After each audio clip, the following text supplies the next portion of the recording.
खबर शामिल करते हैं विहाड़ी से। हमारे नुमाइंदे तौसीफ की रिपोर्ट के मुताबिक आल पाकिस्तान क्लर्क्स एसोसिएशन और पंजाब टीचर्स यूनियन के ग्रैंड अलायंस ने विहाड़ी में हुकूमती महंगाई और अपने मुतालबात के हक में धरना दिया, रैली निकाली और रैली की क़ियादत जिले सदर एपका मुनव्वर भट्टी ने की। तफसीलात के मुताबिक एपका पाकिस्तान और पंजाब टीचर्स यूनियन के ग्रैंड अलायंस के तहत विहाड़ी में हुकूमती महंगाई के खिलाफ एजुकेशन ऑफिस में धरना दिया गया और एहतजाजी रैली निकाली गई। रैली की क़ियादत सूबाई नायब सदर अमानुल्लाह मनहेज, जिले सदर एपका मुनव्वर अली भट्टी और chairperson Punjab teachers union madam उजरा अब्दुल हई ने की।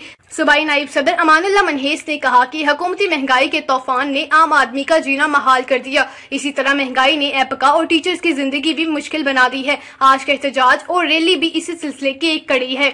जब तक हमारे मुतालबात तस्लीम नहीं किए जाते तब तक एहतजाज और धरनों का सिलसिला जारी रहेगा। उन्होंने कहा कि क्लास 4 के मुलाजमीन को दूसरे सूबों के मुताबिक 7वां स्केल दिया जाए।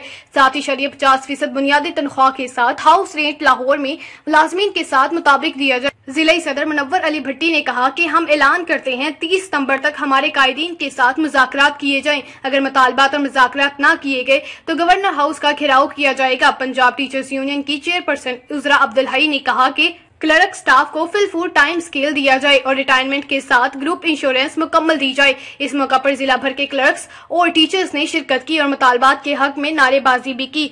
मज़ीद ताज़ा खबरों और अपडेट्स के लिए देखते रहिए मुसाफा न्यूज़।